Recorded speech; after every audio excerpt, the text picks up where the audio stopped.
In the digital world, simplicity often trumps complexity. Take, for instance, TFTP, Trivial File Transfer Protocol. A less complex cousin to FTP, it's an internet software utility for transferring files that is simpler to use than FTP. Imagine a room filled with routers, switches, firewalls, and load balancers, all communicating, exchanging data.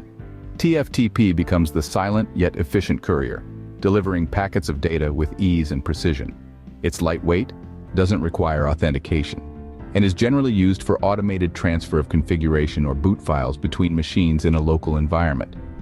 But remember, with simplicity comes vulnerability. Its lack of security features means it's not ideal for transferring sensitive information.